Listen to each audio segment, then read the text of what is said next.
Bienvenidos a Relatos Escalofriantes. Esta noche te traigo historias que han aterrorizado a México durante generaciones. Brujas y encuentros sin explicación. Antes de comenzar, más de la mitad de ustedes aún no están suscritos. Quiero pedirte un favor. Si te gusta el terror, suscríbete y deja tu like. Es gratis y me ayudas muchísimo a seguir trayéndote más historias como estas. Ahora sí, comencemos. Hay creencias que uno descarta fácilmente cuando vive en la ciudad, rodeado de luces y de gente. Pero cuando escuchas a personas mayores contar historias que les pasaron a ellos o a sus conocidos, cuando varios testimonios coinciden en los mismos detalles sin haberse puesto de acuerdo, ahí es cuando empiezas a preguntarte si tal vez hay algo de verdad en todo eso. En Yucatán, especialmente en Mérida y sus alrededores, hay una leyenda que todos conocen pero de la que pocos hablan abiertamente. Es una leyenda sobre mujeres que hacen pactos oscuros, que se transforman en bolas de fuego y que necesitan alimentarse de la energía de los vivos para mantener sus poderes. Esta es la historia de un hombre que se cruzó con una de ellas en el momento equivocado, en la fecha equivocada, y que pagó el precio más alto por ese encuentro. Mario tenía 31 años y trabajaba como taxista en Mérida. Era un hombre trabajador, de esos que se pasan 12 o 14 horas al día manejando por las calles de la ciudad, recogiendo pasajeros, platicando con la gente, conociendo cada rincón de Mérida como la palma de su mano. Vivía con su esposa Laura y sus 2 hijos pequeños en una colonia de clase media, en una casa sencilla pero cómoda, que habían comprado con mucho esfuerzo. El trabajo de taxista no era fácil. Mario salía de su casa a las 6 de la mañana y regresaba a veces hasta las 10 u 11 de la noche, cansado, con la espalda adolorida de tanto estar sentado, pero contento de poder mantener a su familia. Le gustaba su trabajo porque conocía gente nueva todos los días, escuchaba historias, ayudaba a personas a llegar a donde necesitaban ir. Era un buen hombre, querido por sus vecinos, respetado por sus compañeros taxistas. Marzo era un mes que a Mario le gustaba especialmente. El calor todavía no era tan fuerte como en abril o mayo, y había bastante trabajo porque muchos turistas visitaban Mérida en esas fechas. Los viernes especialmente eran buenos días para trabajar, porque la gente salía más, iba a restaurantes, a fiestas, al cine, y necesitaban taxis para moverse. Pero lo que Mario no sabía, lo que muchos en la ciudad no saben o prefieren ignorar, es que en Mérida existe una vieja creencia. Una creencia que viene desde tiempos antiguos, desde antes de que la ciudad fuera lo que es ahora. Se dice que hay brujas que salen en las noches, especialmente durante la luna llena, convertidas en bolas de fuego. Estas brujas, según cuentan los viejos, necesitan alimentarse de energía vital para mantener sus poderes, y hay una fecha específica del año donde esa necesidad es más urgente: el primer viernes de marzo. Esa noche, según las historias que se cuentan en voz baja en los mercados y en las casas de los barrios antiguos, las brujas salen a buscar jóvenes de los que puedan alimentarse. No cualquier joven. Buscan personas con mucha energía, con vitalidad, gente sana y fuerte. Y cuando encuentran a alguien apropiado, lo marcan, y poco a poco le van sacando la vida hasta dejarlo seco. Mario nunca había escuchado de esto. O si lo había escuchado, nunca le puso atención. Para él eran cuentos, leyendas sin fundamento. Él era un hombre moderno, educado, que creía en lo que podía ver y tocar. Los fantasmas y las brujas eran cosa de películas, no de la vida real. El primer viernes de marzo de ese año, Mario salió a trabajar como cualquier otro día. Se despidió de Laura con un beso, le dio un abrazo a sus hijos que todavía estaban desayunando, y se subió a su taxi blanco que tenía estacionado frente a su casa. Eran las 6:30 de la mañana y el cielo apenas empezaba a aclararse. Trabajó todo el día normalmente. Llevó a una señora al mercado, a un estudiante a la universidad, a una familia al aeropuerto. Cada viaje era una conversación diferente, una historia diferente. Para las 7 de la noche ya estaba cansado, pero decidió seguir un par de horas más para completar el día y ganar un poco más. Como a las 9 de la noche dejó a un pasajero en el norte de la ciudad y decidió regresar hacia el centro para ver si encontraba más clientes. Tomó el periférico porque a esa hora había menos tráfico. La noche estaba clara, sin nubes, y la luna brillaba grande y redonda en el cielo. Mario prendió el radio para escuchar música y mantenerse despierto. Iba manejando tranquilo cuando su celular sonó.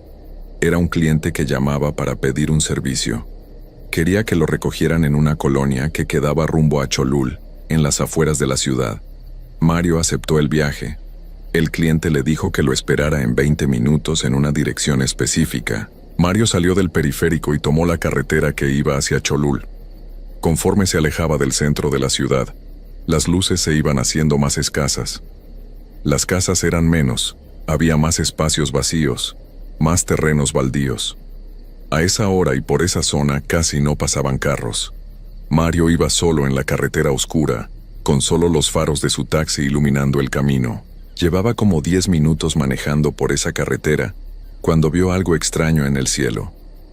Al principio pensó que era un avión o un helicóptero, pero estaba volando demasiado bajo.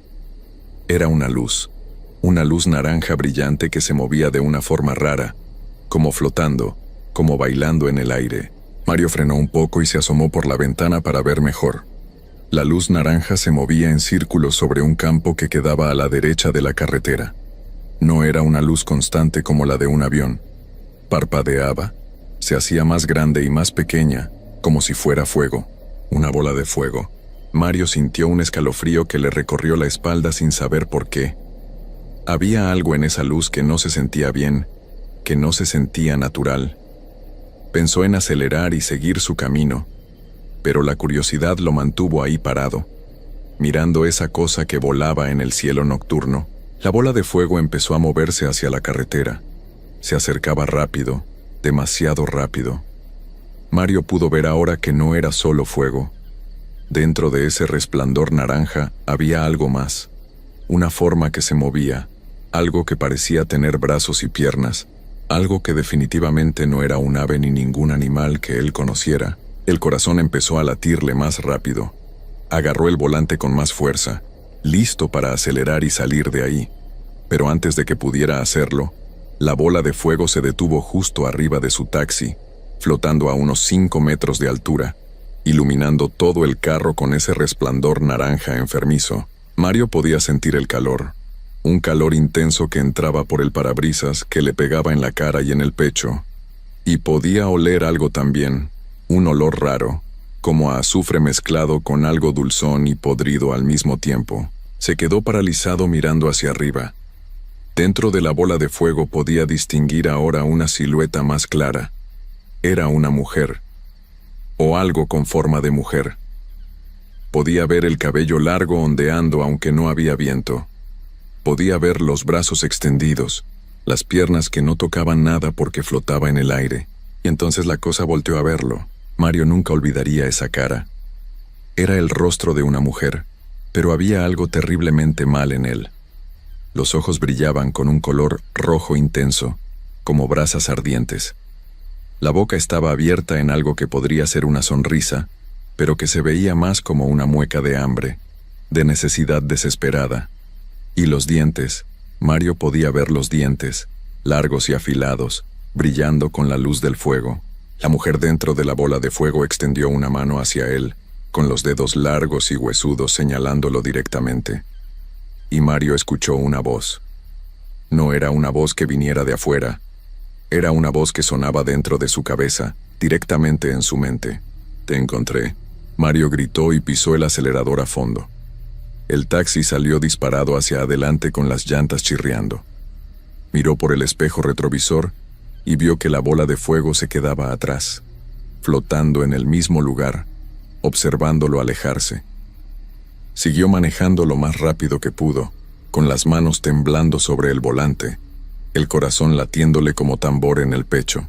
No paró hasta que llegó a una zona con más luz, con más casas.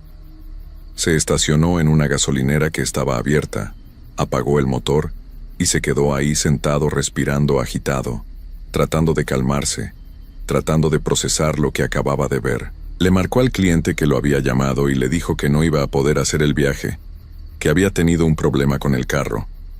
El cliente se molestó, pero Mario no le importó. Colgó el teléfono y se quedó ahí sentado, con las manos todavía temblando. Después de unos 20 minutos, cuando se sintió un poco más calmado, decidió regresar a su casa. Ya no quería trabajar más esa noche. Solo quería llegar a casa, abrazar a Laura, ver a sus hijos dormidos, estar en un lugar seguro. Manejó de regreso tomando las calles principales, evitando las carreteras oscuras y solitarias. Cuando llegó a su casa eran casi las 11 de la noche. Laura estaba viendo televisión esperándolo. Cuando vio la cara de Mario, supo que algo había pasado. «¿Qué te pasa? Te ves pálido», le dijo preocupada. Mario no sabía si contarle. No quería asustarla, pero necesitaba hablar con alguien. Le contó todo. La bola de fuego, la mujer dentro de ella, los ojos rojos, la voz en su cabeza. Laura se puso seria. Se levantó del sillón y fue a la cocina. Regresó con un vaso de agua y se lo dio a Mario. «Mi abuela me contaba de eso», le dijo en voz baja. «Decía que hay brujas que salen el primer viernes de marzo, que se convierten en bolas de fuego y buscan gente joven para alimentarse de su energía. Pero siempre pensé que eran solo cuentos». Mario tomó el agua de un trago. Se sentía mareado, confundido. Laura le dijo que se fuera a acostar, que descansara. «Mañana todo se vería mejor», le dijo, aunque en su voz había una preocupación que no podía ocultar. Mario se fue a la cama, pero no pudo dormir bien. Cada vez que cerraba los ojos veía esos ojos rojos mirándolo. Escuchaba esa voz diciendo, «Te encontré». Se la pasó dando vueltas en la cama, sudando aunque el ventilador estaba prendido. Al día siguiente se levantó sintiéndose raro, cansado, pero no era el cansancio normal después de un día de trabajo. Era algo más profundo, como si hubiera corrido un maratón. Le dolía todo el cuerpo, especialmente los huesos. Se miró en el espejo del baño y se vio demacrado, con ojeras que no tenía el día anterior. Laura le dijo que tal vez debería quedarse en casa ese día, que se veía mal. Pero Mario necesitaba trabajar. No podían darse el lujo de perder un día completo de ingresos. Se tomó un café cargado, comió algo aunque no tenía hambre, y se subió a su taxi. Trabajó ese sábado, pero fue un día difícil. Se sentía débil, sin energía. A media mañana tuvo que parar en una tienda a comprar una bebida energética porque sentía que se iba a desmayar. Los pasajeros le preguntaban si estaba bien. Se veía pálido, le decían. Mario les sonreía y les decía que solo estaba cansado, nada más. Regresó a su casa temprano ese día, como a las 6 de la tarde. Laura se asustó al verlo. Mario había perdido color en la cara, tenía los labios secos, los ojos hundidos. Se fue directo a la cama sin cenar. Durmió casi 12 horas seguidas, pero despertó sintiéndose igual de cansado. El domingo fue peor. No pudo ni levantarse de la cama. El cuerpo no le respondía. Se sentía pesado, como si alguien le hubiera puesto una losa de concreto encima. Laura le tocó la frente para ver si tenía fiebre, pero estaba normal. Lo raro era que estaba frío. La piel de Mario estaba helada a pesar de que estaban en marzo y hacía calor. Laura llamó a su mamá, doña Esperanza, una señora mayor que sabía de remedios caseros y de cosas espirituales. Doña Esperanza llegó como una hora después. Entró al cuarto donde estaba Mario y lo revisó. Le levantó los párpados para verle los ojos. Le tocó el pulso. Le puso una mano en el pecho. Cuando salió del cuarto, le dijo a Laura en voz baja que su esposo había sido marcado, que algo le estaba sacando la energía, la vida. Le preguntó qué había pasado el viernes en la noche. Laura le contó lo que Mario había visto. Doña Esperanza negó con la cabeza con tristeza. Era lo que pensaba. Las brujas habían salido ese viernes como cada primer viernes de marzo, y Mario se había cruzado con una de ellas. Y peor aún, la bruja lo había visto, lo había marcado, y ahora estaba regresando cada noche a alimentarse de él. ¿Hay algo que podamos hacer?, preguntó Laura con lágrimas en los ojos. Doña Esperanza no respondió de inmediato. Fue a su bolsa y sacó varias cosas: unas hierbas secas, una vela blanca, un rosario viejo. Le dijo a Laura que iba a hacer una limpia, que iba a rezar, pero que no sabía si iba a funcionar. Cuando las brujas marcan a alguien cuando ya empiezan a alimentarse, es muy difícil detenerlas. Hizo la limpia ese mismo día. Pasó las hierbas por todo el cuerpo de Mario mientras rezaba oraciones en maya que Laura no entendía. Prendió la vela y la puso en la mesita de noche. Le dio un amuleto a Mario, una bolsita de tela con algo adentro, y le dijo que la tuviera siempre con él, que nunca se la quitara. Mario apenas podía hablar, pero le agradeció a doña Esperanza con un susurro. Se sentía tan débil que hasta mover los labios le costaba trabajo. Doña Esperanza se fue prometiendo que iba a regresar al día siguiente. Esa noche, Laura se quedó despierta cuidando a Mario. Lo veía dormir, su respiración cada vez más lenta, más superficial. Como a las 2 de la mañana, Mario empezó a moverse inquieto en la cama. Sudaba frío y murmuraba cosas que Laura no podía entender. Y entonces Laura escuchó algo que le heló la sangre.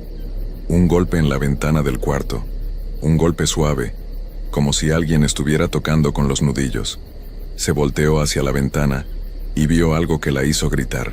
Afuera, pegada al vidrio, había una cara de mujer con ojos que brillaban rojos en la oscuridad. La cara estaba rodeada de un resplandor naranja, como fuego.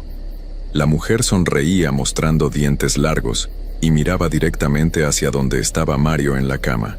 Laura se levantó de un brinco y corrió a cerrar las cortinas. Agarró el rosario que había dejado doña Esperanza y empezó a rezar en voz alta, con voz temblorosa, mientras abrazaba a Mario, que seguía dormido, ajeno a todo. Los golpes en la ventana continuaron, uno tras otro, cada vez más fuertes. El vidrio empezó a vibrar con cada golpe. Laura rezaba más fuerte, apretando el rosario con tanta fuerza que los nudillos se le pusieron blancos. Y entonces, tan repentino como había empezado, todo se detuvo. Los golpes cesaron. El silencio regresó. Laura se quedó ahí sentada en la cama, abrazando a su esposo, temblando de pies a cabeza, esperando a que amaneciera.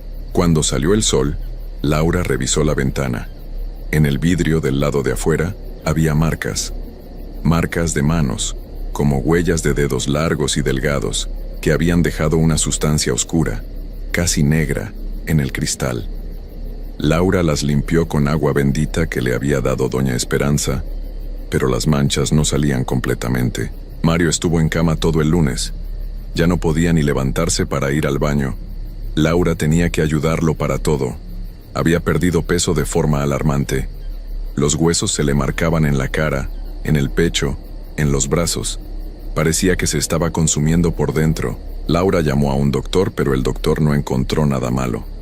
Los análisis salían normales. La presión estaba bien. El corazón latía normal. No había infección ni enfermedad. El doctor le recetó vitaminas y le dijo que descansara, que tal vez era estrés o agotamiento extremo. Pero Laura sabía que no era eso. Doña Esperanza volvió ese lunes por la tarde. Cuando vio a Mario, se tapó la boca con la mano. En solo 2 días había empeorado muchísimo. Se veía como si hubiera envejecido 20 años. El cabello, que antes era negro brillante, ahora tenía mechones grises. La piel se le había puesto grisácea, casi transparente, y se le veían las venas azules debajo. Esa cosa lo está drenando muy rápido, le dijo doña Esperanza a Laura. Más rápido de lo normal. Debe tener mucha hambre, mucha necesidad. A este paso no le queda mucho tiempo. Laura empezó a llorar. Le preguntó si no había nada más que pudieran hacer. Doña Esperanza le dijo que podían intentar llevarlo con un brujo más poderoso que ella, alguien que supiera de estas cosas, pero tendría que ser pronto, muy pronto.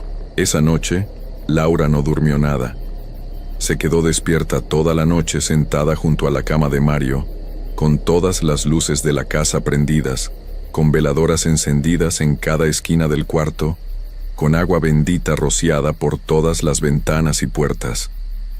Rezó sin parar, el rosario entre sus manos, pidiendo protección, pidiendo que dejaran en paz a su esposo, pero como a las 3 de la mañana escuchó los golpes otra vez. Esta vez no solo en la ventana del cuarto. Golpeaban en todas las ventanas de la casa al mismo tiempo, en la sala, en la cocina, en el cuarto de los niños, como si hubiera varias de ellas rodeando la casa, tratando de entrar. Los niños se despertaron llorando asustados. Laura corrió a su cuarto y los trajo a la cama con ella y con Mario. Se quedaron los cuatro ahí juntos, abrazados, mientras los golpes continuaban toda la noche. A veces se detenían por unos minutos, pero luego regresaban más fuertes.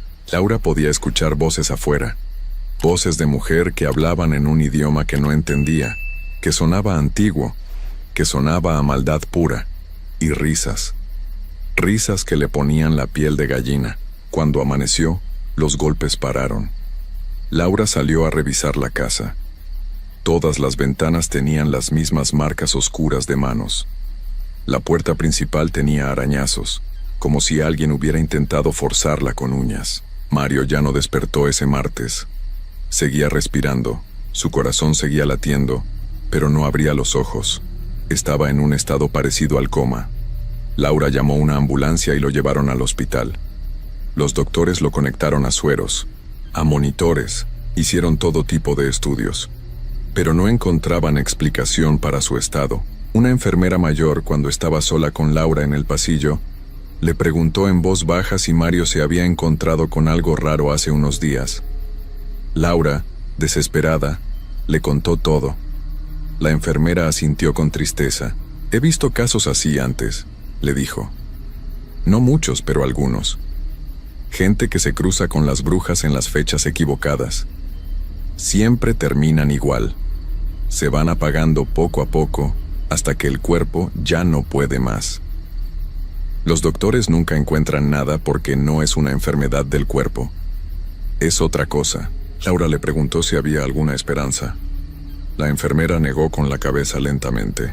A veces, si la familia reza mucho, si traen ayuda espiritual muy fuerte, la persona puede recuperar algo de energía. Pero cuando llegan a este punto, cuando ya están tan débiles, casi nunca salen de esto. Mario estuvo en el hospital 3 días más. Cada día estaba peor. El monitor cardíaco mostraba que su corazón latía cada vez más lento. La respiración se hacía más y más superficial. Los doctores ya habían perdido la esperanza. Le dijeron a Laura que se preparara para lo peor. La noche del viernes, exactamente una semana después de que Mario viera la bola de fuego, su corazón dejó de latir. Los doctores intentaron reanimarlo, pero no funcionó. Llamaron la hora de fallecimiento a las 3:33 de la madrugada. Laura estaba destrozada. Sus hijos lloraban sin entender completamente qué había pasado. La familia llegó a consolarlos, pero no había consuelo posible. Mario había sido un hombre sano, fuerte, joven, y en una semana había muerto sin explicación médica. En el certificado de defunción pusieron paro cardíaco por causa desconocida. Pero Laura sabía la verdad. Doña Esperanza sabía la verdad. La enfermera del hospital sabía la verdad. Y muchos en Mérida que escucharon la historia supieron también la verdad. Mario había sido víctima de las brujas. Había tenido la mala suerte de estar en el lugar equivocado en el momento equivocado, de cruzarse con una de ellas en su noche de cacería, el primer viernes de marzo, cuando salen a buscar de quién alimentarse. En el funeral, varios taxistas compañeros de Mario contaron que ellos también habían visto cosas raras esas noches. Bolas de fuego volando sobre la ciudad, luces extrañas moviéndose en el cielo. Pero ninguno se había acercado tanto como Mario. Ninguno había sido marcado. Doña Esperanza le dijo a Laura algo que la perseguiría siempre. Le dijo que las brujas pueden sentir la energía de las personas, que buscan a los que tienen más vitalidad, más fuerza de vida. Y Mario era joven, sano, lleno de energía. Por eso lo habían escogido. Por eso lo habían marcado. Había sido como un festín para ellas. La casa donde vivía la familia tuvo que ser limpiada espiritualmente después de todo lo que pasó. Las manchas en las ventanas nunca salieron completamente. Laura eventualmente se mudó a otra casa con sus hijos. No podía seguir viviendo ahí con todos esos recuerdos, con todas esas marcas. El taxi blanco de Mario quedó abandonado en el estacionamiento del hospital por semanas. Cuando finalmente fueron a recogerlo, encontraron algo perturbador. El interior del carro olía a azufre, y en el parabrisas, del lado de adentro, había una huella de mano quemada en el vidrio, como si algo muy caliente lo hubiera tocado. Esa huella nunca salió, quedó marcada permanentemente en el cristal. Ningún otro taxista quiso comprar ese carro cuando Laura trató de venderlo. Todos sabían la historia. Todos sabían lo que le había pasado a Mario. El taxi terminó en un corralón, oxidándose, con esa huella todavía visible en el parabrisas como recordatorio de lo que había pasado. Y cada año, cuando llega el primer viernes de marzo, los taxistas de Mérida que conocen la historia se cuidan más. Evitan las carreteras oscuras y solitarias esa noche. Si ven algo extraño en el cielo, no se detienen a investigar. Aceleran y se van, porque saben que las brujas siguen ahí, que siguen saliendo, que siguen buscando. Laura nunca se recuperó completamente de la pérdida. Crió a sus hijos sola, trabajando duro para darles lo que necesitaban, pero algo se rompió en ella esa semana. Una parte de su luz se apagó. Los niños crecieron sin su padre, con solo historias y fotos para recordarlo. Y en las noches, especialmente en marzo, especialmente cuando hay luna llena, Laura a veces se despierta sudando, habiendo soñado otra vez con esos ojos rojos mirando por la ventana, con esos golpes en el vidrio, con esa risa que sonaba a maldad pura, porque hay cosas en este mundo que no tienen explicación lógica. Hay fuerzas que la ciencia no puede medir ni combatir. Hay criaturas que existen en los márgenes de nuestra realidad, alimentándose de nosotros, y solo se muestran a los que tienen la mala suerte de cruzarse en su camino. Mario fue uno de esos desafortunados. Un hombre bueno, trabajador, que solo estaba haciendo su trabajo, ganándose la vida honestamente. Pero eso no importó.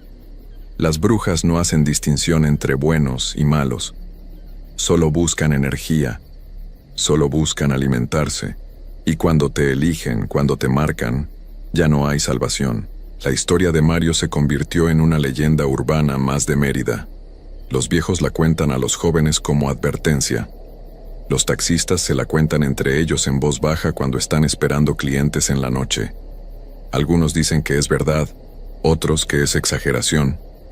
Pero todos coinciden en una cosa, que el primer viernes de marzo, si ves una bola de fuego volando en el cielo nocturno de Mérida, no te detengas. No la mires directamente. Acelera y vete a casa. Encierra las puertas y las ventanas. Reza si eres creyente. Y espera a que amanezca, porque si te marcan, si te eligen, ya no hay esperanza.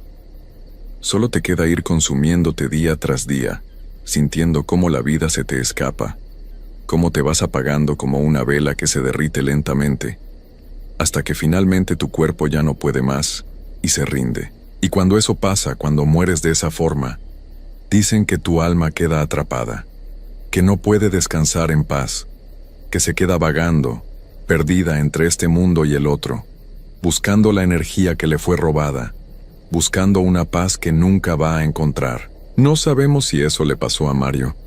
No sabemos dónde está su alma ahora. Solo sabemos que su cuerpo dejó de funcionar una semana después de ese encuentro, que su corazón dejó de latir, que sus pulmones dejaron de respirar, que se fue de este mundo demasiado pronto, demasiado joven, dejando atrás a una familia rota y a un montón de preguntas sin respuesta. Así termina la historia de Mario, el taxista de Mérida que tuvo la desgracia de cruzarse con las brujas. Una historia que su familia guarda con dolor. Una historia que los taxistas cuentan como advertencia.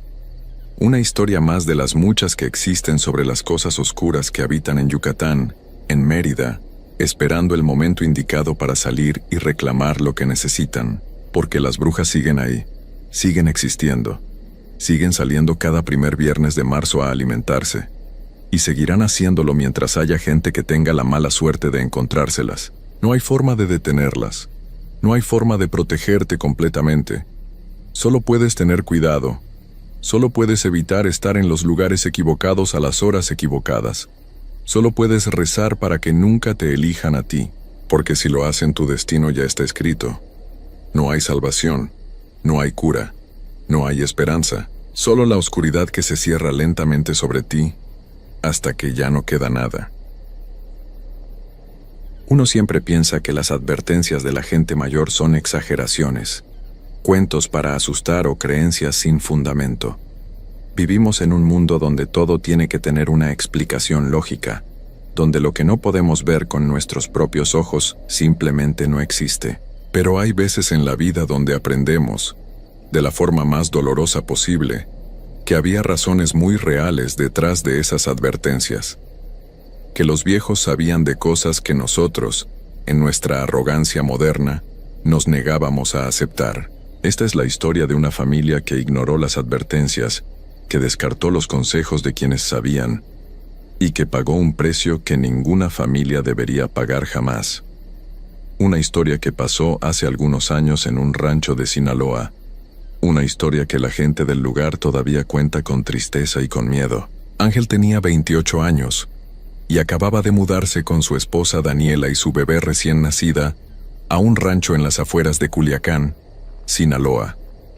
Era un rancho pequeño que había heredado de un tío que falleció sin hijos, un terreno con una casa sencilla de adobe, un par de árboles grandes de mango en el frente y tierra alrededor donde se podía sembrar. Ángel trabajaba en la ciudad como mecánico, pero siempre había soñado con vivir en el campo, con tener su propio pedazo de tierra, con criar a su familia lejos del ruido y la contaminación de la ciudad. Daniela no estaba tan convencida al principio. Ella había crecido en la ciudad, y la idea de vivir en un rancho tan alejado le daba un poco de miedo. Pero Ángel la convenció. Le dijo que sería bueno para la bebé crecer en el campo, con aire limpio, con espacio para correr cuando creciera. Además, la casa no necesitaba renta, era de ellos, y eso les ayudaría a ahorrar dinero. Daniela finalmente aceptó y se mudaron a finales de octubre. La bebé se llamaba Sofía. Tenía apenas 4 meses, era gordita, de mejillas rosadas, y lloraba fuerte cuando tenía hambre o cuando necesitaba que le cambiaran el pañal. Era la alegría de sus padres, su primera hija, y tanto Ángel como Daniela estaban enamorados de ella. Se pasaban horas mirándola dormir, maravillándose de sus manitas pequeñas, de sus ojitos que apenas empezaban a enfocar bien. Los primeros días en el rancho fueron buenos. La casa era vieja, pero estaba en condiciones decentes. Ángel le hizo algunas reparaciones, arregló las goteras del techo, pintó las paredes, puso mosquiteros nuevos en las ventanas. Daniela decoró el interior con cosas que trajeron de su apartamento en la ciudad, tratando de hacer que el lugar se sintiera como hogar. El rancho más cercano quedaba como a medio kilómetro de distancia. Vivía ahí una familia mayor, don Esteban y doña Consuelo, que tenían ya como 60 años y llevaban toda su vida en ese lugar. Cuando supieron que Ángel y Daniela se habían mudado, fueron a darles la bienvenida. Les llevaron tamales y atole, y se sentaron en el portal de la casa a platicar. Don Esteban era un hombre callado, de esos que hablan poco, pero cuando hablan es porque tienen algo importante que decir. Doña Consuelo era más platicadora, les contó historias del rancho, de cómo era antes, de las familias que habían vivido ahí a lo largo de los años. Era gente buena, amable, que quería ayudar a los nuevos vecinos a adaptarse. Todo iba bien hasta que llegó la primera noche de noviembre. Ángel y Daniela se habían acostado temprano, como a las 10 de la noche, porque la bebé los tenía desvelados, y necesitaban aprovechar cada momento que podían para dormir. Sofía estaba en su cunita en el cuarto junto a ellos, durmiendo tranquila después de haber comido. Como a la 1 de la mañana, Ángel se despertó con un ruido. No era el llanto de la bebé, era otra cosa.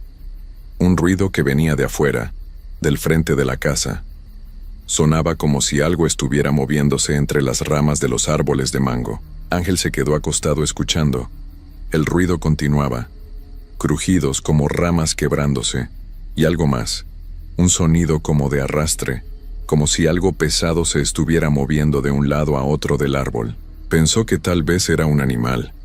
Un mapache o un tlacuache trepado en el árbol comiendo mangos.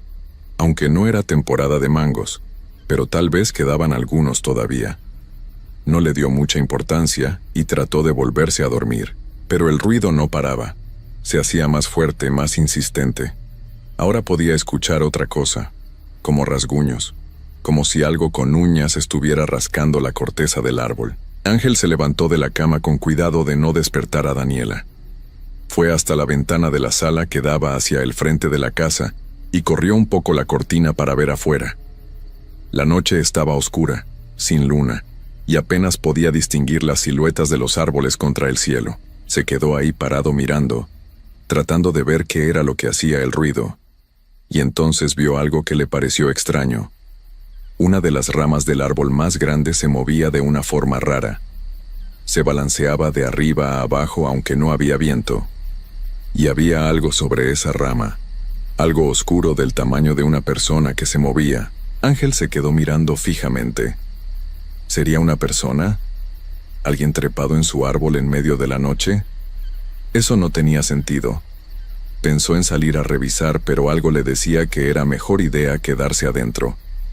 El corazón le latía más rápido sin que supiera exactamente por qué. La figura en el árbol se movió otra vez, y por un segundo, Ángel podría jurar que volteó a verlo. Que había visto dos puntos brillantes, como ojos reflejando luz, mirando directamente hacia la ventana donde él estaba parado. Ángel soltó la cortina de golpe y se alejó de la ventana. Se quedó ahí parado en medio de la sala, respirando agitado, preguntándose si había visto lo que pensaba que había visto. Esperó unos minutos en silencio. El ruido en el árbol continuó por un rato más, y luego se detuvo. Todo quedó en silencio otra vez. Ángel regresó al cuarto y se metió a la cama. Daniela seguía dormida. Sofía también. Se quedó despierto mirando el techo, escuchando atentamente por si el ruido regresaba, pero no regresó. Eventualmente, ya casi de madrugada, se quedó dormido. A la mañana siguiente, cuando despertó, pensó que tal vez había sido su imaginación, que estaba cansado y había visto cosas que no eran reales. Salió afuera a revisar los árboles con la luz del día. Todo se veía normal. Las ramas estaban en su lugar. No había señales de que alguien o algo hubiera estado ahí. Le contó a Daniela lo que había escuchado. Ella le dijo que probablemente había sido un animal, como él mismo había pensado al principio. No le dio más vueltas al asunto, pero la siguiente noche volvió a pasar. Otra vez como a la 1 de la mañana, los mismos ruidos. Las ramas moviéndose, los crujidos, los rasguños. Esta vez Daniela también se despertó. Se quedaron los dos acostados en la cama escuchando, agarrados de la mano. ¿Qué es eso?, preguntó Daniela en un susurro. No sé, respondió Ángel, pero voy a salir a ver. No salgas, le dijo Daniela apretándole la mano. Algo no se siente bien, pero Ángel ya se había levantado. Agarró una linterna y se puso los zapatos. Le dijo a Daniela que cerrara la puerta del cuarto con seguro hasta que él regresara. Salió de la casa por la puerta de atrás, que daba hacia el otro lado opuesto a los árboles. Caminó alrededor de la casa en silencio, alumbrando con la linterna. Cuando llegó al frente y apuntó la luz hacia los árboles, los ruidos se detuvieron de inmediato. Las ramas dejaron de moverse. Todo quedó completamente quieto. Ángel alumbró cada árbol, cada rama, buscando lo que fuera que estaba haciendo el ruido, pero no vio nada. Solo los árboles parados en la oscuridad, las hojas quietas, las ramas inmóviles. Se quedó ahí parado como 5 minutos esperando, observando. Nada se movió, nada hizo ruido. Finalmente regresó a la casa, confundido. Daniela lo esperaba despierta, sentada en la cama con Sofía en brazos. ¿Qué era?, le preguntó. Nada, no había nada ahí, pero los dos sabían que sí había algo. Los ruidos habían sido muy reales, muy claros. No era su imaginación. Los ruidos siguieron durante toda esa semana. Cada noche, más o menos a la misma hora, algo se movía en los árboles. A veces duraba solo unos minutos. Otras veces, duraba horas. Ángel salió varias veces a revisar, pero nunca encontró nada. Lo raro era que en cuanto salía con la linterna todo se detenía, como si lo que fuera que estaba ahí supiera que lo estaban buscando y se escondía. Daniela estaba empezando a ponerse nerviosa. Los ruidos no la dejaban dormir. Y Sofía también parecía inquieta esas noches. Lloraba más de lo normal. Se despertaba constantemente, como si ella también sintiera que algo no estaba bien. Ángel decidió ir a hablar con don Esteban. Tal vez él sabría qué podía ser. Tal vez era algún animal de la zona que él no conocía. Fue al rancho vecino una tarde después del trabajo. Don Esteban estaba afuera arreglando una cerca. Cuando vio llegar a Ángel, lo saludó con la mano y dejó lo que estaba haciendo. Ángel le contó sobre los ruidos, las ramas moviéndose, los crujidos, los rasguños. Le dijo que había salido varias veces a revisar, pero nunca encontraba nada. Le preguntó si había algún animal en la zona que se trepara en los árboles de noche. Don Esteban se puso serio. Dejó de sonreír. Se quitó el sombrero y se rascó la cabeza, mirando hacia el suelo como si estuviera pensando cómo decir algo difícil. «Mira, Ángel», le dijo finalmente, «no sé cómo decirte esto sin que pienses que estoy loco, pero aquí en el rancho hay cosas que pasan en ciertas épocas del año». Ángel lo miró sin entender. Don Esteban suspiró y le hizo señas de que lo siguiera. Fueron a sentarse en unas sillas bajo un árbol de mezquite. Doña Consuelo salió de la casa, y cuando vio que estaban platicando serios, les llevó agua fresca, pero no se quedó. Sabía que era una conversación que tenían que tener a solas. Don Esteban le explicó. Le dijo que en Sinaloa, especialmente en los ranchos alejados como ese, había historias muy viejas sobre brujas, mujeres que hacían pactos oscuros, que aprendían a transformarse en animales o en bolas de fuego. Le contó que estas brujas salían de noche, especialmente en noviembre, a buscar de qué alimentarse. Le dijo que las brujas se subían a los árboles cerca de las casas donde había niños pequeños, que desde ahí esperaban el momento indicado para entrar, que lo que más buscaban eran bebés, niños recién nacidos, porque de ellos podían sacar más energía, más vida. Ángel escuchaba todo esto con una mezcla de incredulidad y de nerviosismo creciente. Don Esteban vio su expresión y negó con la cabeza.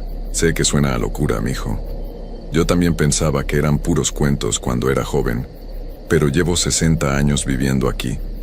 He visto cosas, he escuchado cosas, y he conocido familias a las que les han pasado desgracias por no creer, por no tomar precauciones». Le dijo que si los ruidos eran en los árboles justo afuera de su casa, y si tenían un bebé adentro, entonces había que tomar medidas. Tenían que proteger la casa, tenían que proteger a la niña. Don Esteban le dijo a Ángel que pusiera sal en todas las entradas de la casa, que colgara ajos en las puertas y ventanas, que mantuviera tijeras abiertas en forma de cruz debajo de la cuna de la bebé. Le explicó que las brujas no podían cruzar la sal, que el ajo las repelía, que las tijeras en cruz las mantenían alejadas. Le dijo que nunca dejaran las ventanas abiertas de noche, ni siquiera un poquito, porque las brujas podían colarse por cualquier rendija. Y sobre todo, le dijo, nunca dejen sola a la niña. Siempre tiene que haber alguien con ella, especialmente de noche. Las brujas esperan el momento en que el bebé está solo para entrar. Ángel escuchó todo con atención, pero por dentro no sabía qué pensar. Era difícil creer en esas cosas. Brujas, transformaciones, maldiciones. Sonaba a algo de una película, no de la vida real. Pero al mismo tiempo, don Esteban era un hombre serio. No era de los que inventaban historias o exageraban, y la preocupación en su rostro era genuina. Le agradeció a don Esteban por la información y regresó a su casa. Cuando llegó, Daniela lo esperaba con cara de preocupación. Le preguntó qué le había dicho don Esteban. Ángel no sabía cómo contárselo. No quería asustarla, pero al final le contó todo, exactamente como don Esteban se lo había explicado. Daniela se quedó callada por un momento. Luego se rió nerviosamente. ¿Brujas? ¿En serio? Amor, eso no puede ser real. Ángel se encogió de hombros. Yo tampoco sé si creerle, pero don Esteban parecía muy serio, y los ruidos son reales. Algo está en esos árboles. Daniela lo pensó un momento. Finalmente dijo que no perdían nada con hacer lo que don Esteban había recomendado. Aunque no creyeran, era mejor prevenir que lamentar. Así que esa tarde Ángel compró sal, ajos, y puso todo como le habían indicado.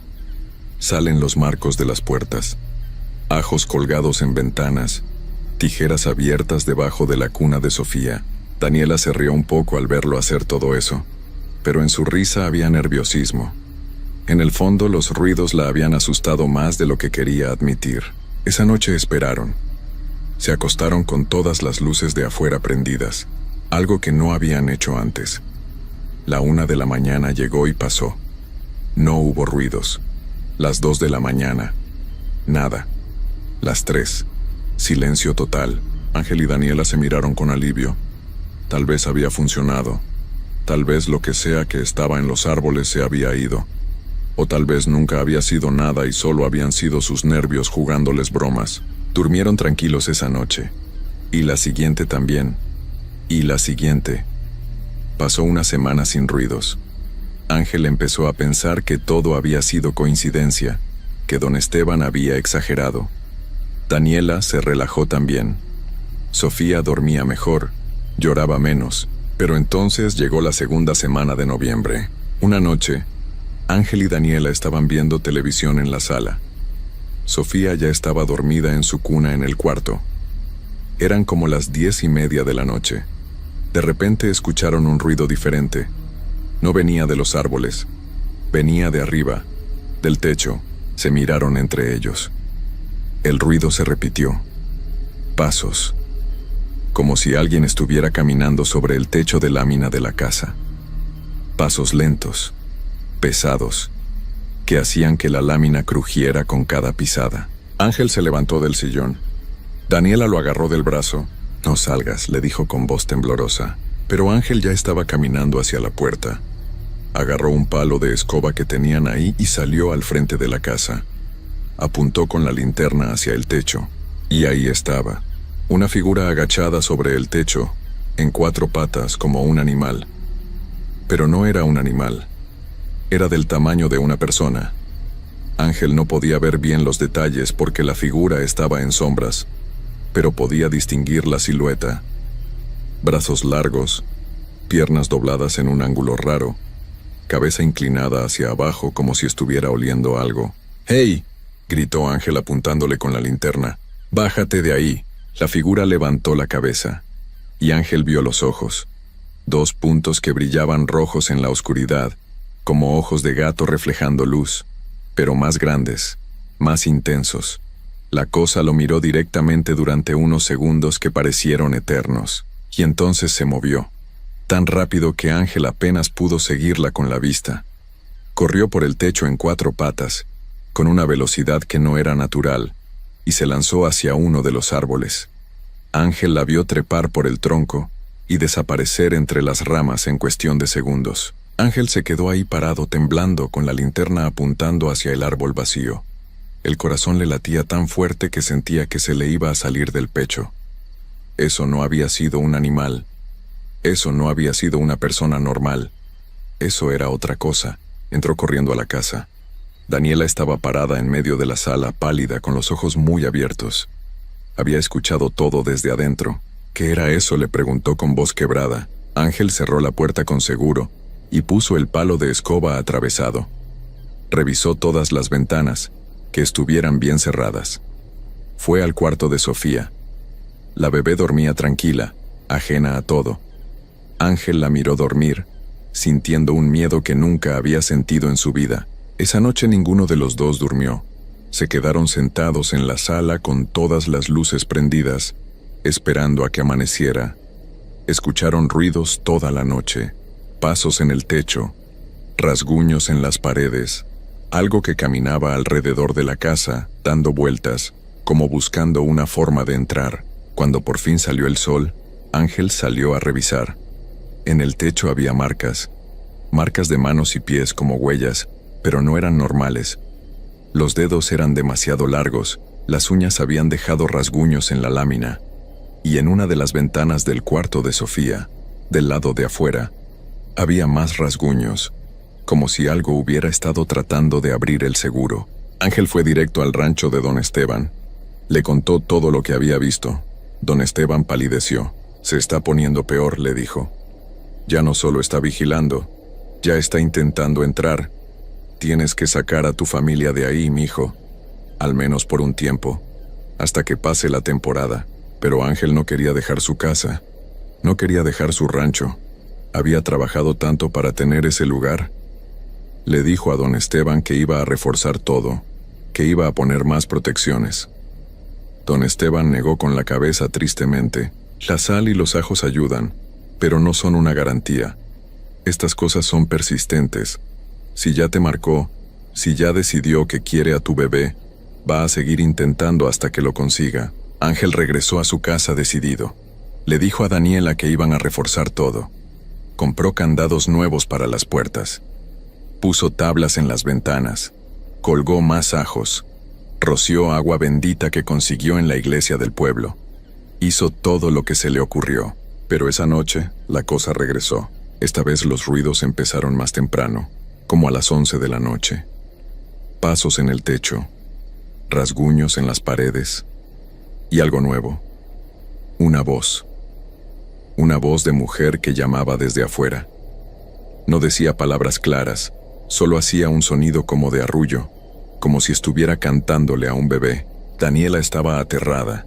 Cargaba a Sofía contra su pecho, meciéndola, llorando en silencio. Ángel caminaba de un lado a otro de la casa, revisando puertas y ventanas una y otra vez, agarrando el palo de escoba como si fuera a servir de algo. Los ruidos siguieron toda la noche. A veces se escuchaban cerca, a veces lejos. La voz seguía arrullando, cantando esa canción sin palabras que ponía los pelos de punta. Sofía lloraba sin parar, como si ella también supiera que había peligro. Cuando amaneció, la cosa se fue otra vez. Ángel y Daniela se quedaron exhaustos, sin haber dormido nada. Daniela le suplicó que se fueran de ahí, aunque fuera por unos días, que se fueran a casa de su mamá en la ciudad. Pero Ángel se negó. No iba a dejar que lo corrieran de su propia casa. Iba a proteger a su familia. Iba a quedarse. Esa tarde llamó a su hermano y a 2 primos. Les contó que había alguien rondando su casa de noche, tratando de entrar. No les dijo la verdad completa, solo que necesitaba ayuda para vigilar. Los 3 vinieron esa noche con linternas y machetes. Se iban a quedar despiertos, haciendo guardia. Ángel los puso afuera, uno en el frente, uno en la parte de atrás, uno en un costado. Él se quedó adentro con Daniela y Sofía. Si algo intentaba entrar, los que estaban afuera lo verían. Como a la medianoche, empezó. Los pasos en el techo. Ángel salió corriendo afuera. Su hermano, que estaba en el frente, apuntaba con la linterna hacia el techo gritando: «Ahí está, hay algo en el techo». Los 3 hombres rodearon la casa, alumbrando con sus linternas. Pero no podían ver bien qué era. Se movía demasiado rápido, saltando de un lado a otro del techo, esquivando las luces. Cuando uno de ellos subía una escalera para ver mejor, la cosa se movía al otro lado, y entonces pasó algo que los dejó helados. La cosa se detuvo en la orilla del techo, justo arriba de donde estaba el hermano de Ángel. Se inclinó hacia adelante asomándose, y lo miró directamente. El hermano de Ángel alumbró hacia arriba con la linterna, y gritó. Lo que vio no era humano. Era el rostro de una mujer, pero deformado, estirado, con la piel grisácea y arrugada. Los ojos eran completamente rojos, sin blanco, sin pupila. La boca estaba abierta mostrando dientes largos y amarillentos, y el cabello colgaba en mechones grasientos alrededor de ese rostro horrible. La cosa sonrió, y luego se lanzó del techo hacia el árbol, desapareciendo entre las ramas antes de que nadie pudiera reaccionar. El hermano de Ángel estaba temblando. Los primos también. Les preguntaron qué demonios era eso. Ángel tuvo que contarles la verdad. Sobre las brujas. Sobre las advertencias de don Esteban. Sobre todo. Los 3 se quisieron ir en ese momento. No querían quedarse ahí ni un minuto más. Pero Ángel les rogó que se quedaran, al menos hasta que amaneciera. Finalmente aceptaron. Pero ninguno quiso volver a salir afuera. Se metieron todos a la casa y se quedaron ahí, vigilando desde las ventanas. La cosa rondó la casa toda la noche. Podían escucharla caminando afuera, rasguñando las paredes, subiendo al techo. La voz seguía arrullando, cada vez más cerca de la ventana del cuarto de Sofía. Daniela no soltaba a la bebé ni un segundo. La tenía agarrada contra su pecho, rezando sin parar. Cuando amaneció, el hermano y los primos se fueron rápido. Le dijeron a Ángel que estaba loco si se quedaba ahí, que sacara a su familia de ese lugar antes de que pasara algo peor. Pero Ángel seguía negándose. Era su casa, su rancho. No iba a dejarla. Daniela estaba al borde del colapso. No había dormido en días. Tenía ojeras profundas. Las manos le temblaban. Le suplicó a Ángel entre lágrimas que se fueran, aunque fuera por unos días. Pero Ángel estaba terco, convencido de que podían resistir, de que la cosa eventualmente se iría. Esa noche, agotado de no dormir, Ángel finalmente se quedó dormido en el sillón de la sala como a las 11 de la noche.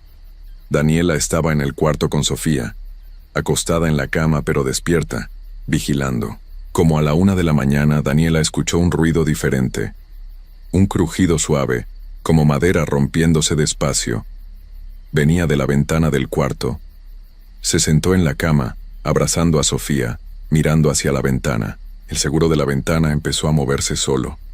Se estaba abriendo, aunque ella lo había cerrado con candado. El metal del candado se dobló como si fuera plastilina, y cayó al suelo con un ruido sordo. Daniela quiso gritar para despertar a Ángel, pero la voz no le salió. Se quedó paralizada, viendo cómo la ventana se abría lentamente, y entonces la vio entrar. La bruja se deslizó por la ventana con movimientos que no parecían humanos, el cuerpo doblándose en ángulos imposibles. Una vez adentro, se enderezó. Era alta, demacrada, con la piel grisácea colgando de los huesos. El cabello largo y sucio le cubría parte del rostro, pero los ojos rojos brillaban a través de los mechones. Llevaba puesto algo que parecía un vestido viejo y roto, manchado con cosas oscuras. La bruja miró a Daniela directamente y sonrió mostrando esos dientes largos y podridos. Extendió los brazos hacia donde Daniela tenía a Sofía. Daniela por fin pudo moverse. Gritó con todas sus fuerzas. «Ángel, está adentro». Pero cuando gritó, la bruja se movió. Cruzó el cuarto en un segundo, demasiado rápido para que el ojo humano lo siguiera. Le arrancó a Sofía de los brazos con una fuerza brutal. Daniela trató de agarrar a su bebé, pero la bruja la empujó, y Daniela salió volando hacia atrás golpeándose contra la pared. Ángel entró corriendo al cuarto justo a tiempo para ver a la bruja sosteniendo a Sofía contra su pecho. La bebé lloraba, pero era un llanto débil, asustado. La bruja miró a Ángel con esos ojos rojos terribles, y le habló. Su voz sonaba como varias voces al mismo tiempo, áspera y lastimera. «Ya es mía. La marqué desde la primera noche. Ustedes no me creyeron, no me respetaron, ahora pagan». Ángel se lanzó hacia ella, pero la bruja fue más rápida. Se dio vuelta y saltó por la ventana abierta, con Sofía en brazos. Ángel llegó a la ventana justo a tiempo para verla corriendo hacia los árboles con una velocidad imposible. En segundos desapareció en la oscuridad. Daniela gritaba desesperada. Ángel salió corriendo de la casa con la linterna buscando por todos lados. Corrió hacia los árboles, hacia el campo, gritando el nombre de su hija. Daniela lo siguió, llorando, tropezándose, llamando a Sofía. Buscaron toda la noche. Cuando amaneció, llamaron a la policía. Vinieron a revisar la casa, tomaron declaraciones. Ángel y Daniela no les dijeron la verdad completa. Sabían que no les creerían. Solo dijeron que alguien había entrado y se había llevado a su bebé. Organizaron búsquedas. Todo el pueblo se movilizó. Rastrearon los campos, los montes, los arroyos. Trajeron perros. Pero no encontraron nada, ni rastro de Sofía, ni rastro de quién se la había llevado. Don Esteban fue a la casa cuando se enteró. Encontró a Ángel y Daniela destrozados, llorando, aferrándose a la ropita de Sofía. Don Esteban tenía lágrimas en los ojos. Les dijo algo que ellos nunca olvidarían. Cuando una bruja se lleva a un bebé, no lo hace para hacerle daño de inmediato. Lo hace para alimentarse de su energía poco a poco, para criarlo en la oscuridad y convertirlo en uno de ellos cuando crezca. Su hija tal vez sigue viva, pero ya no es de ustedes. Ya no está en este mundo. Está en el mundo de ellas. Daniela se desplomó en el piso llorando. Ángel solo miraba al vacío, roto por dentro. Nunca encontraron a Sofía. La policía cerró el caso después de meses sin pistas. Ángel y Daniela se mudaron del rancho. No podían quedarse ahí ni un día más. La casa quedó abandonada. Nadie más quiso vivir ahí. Su matrimonio no sobrevivió. El dolor era demasiado grande. La culpa era insoportable. Se separaron un año después. Daniela se fue a vivir con su familia a otro estado. Ángel se quedó en Culiacán, pero nunca volvió a ser el mismo hombre. Dejó de trabajar, dejó de ver a sus amigos. Se pasaba los días vagando sin rumbo, perdido en su dolor y en su culpa, porque la culpa los consumía a los dos. La culpa de no haber escuchado, de no haber creído, de haber sido arrogantes, de pensar que las advertencias eran exageraciones de gente vieja. La culpa de haber puesto su orgullo por encima de la seguridad de su hija. Pasaron los años y la historia de lo que pasó en ese rancho se convirtió en otra leyenda del lugar. La gente la cuenta como advertencia, como recordatorio de que hay cosas en este mundo que no se ven, pero que existen, que las creencias de los viejos tienen razones, que cuando alguien que sabe te advierte de un peligro, debes escuchar. En las noches de noviembre, algunos que pasan cerca del rancho abandonado juran que todavía escuchan ruidos en los árboles, rasguños, pasos en el techo de la casa vacía. Y a veces, si la noche está muy oscura y muy callada, se escucha un llanto. El llanto de un bebé que viene de ningún lugar y de todas partes al mismo tiempo, porque Sofía nunca fue encontrada, nunca regresó. Y según don Esteban y los que saben de estas cosas, nunca regresará. Está en algún lugar entre este mundo y el otro, en manos de la bruja que la marcó desde esa primera noche cuando sus padres la ignoraron. Y Ángel y Daniela tienen que vivir con eso cada día de sus vidas, con el conocimiento de que su hija sigue ahí afuera, en algún lugar, con saber que pudieron haberla salvado si solo hubieran escuchado, si solo hubieran creído, si solo se hubieran ido cuando tuvieron la oportunidad. Pero no lo hicieron, y ahora es demasiado tarde. No hay forma de recuperarla. No hay forma de deshacer lo que pasó. Solo queda el vacío, el dolor que nunca se va, el llanto que nunca deja de sonar en sus oídos, porque hay errores en la vida que no se pueden corregir. Hay pérdidas que no se pueden recuperar, y hay cosas en este mundo, cosas oscuras y hambrientas, que esperan en las sombras a que bajemos la guardia, a que ignoremos las advertencias, a que pensemos que sabemos más que los que han vivido aquí por generaciones. Y cuando esas cosas nos atrapan, cuando toman lo que quieren de nosotros, ya no hay esperanza. Solo queda vivir con el vacío, con la culpa, con el conocimiento de que fallamos en proteger lo que más amábamos. Esa es la historia de Ángel y Daniela. Una historia sin final feliz, una historia sin redención. Solo una advertencia para otros.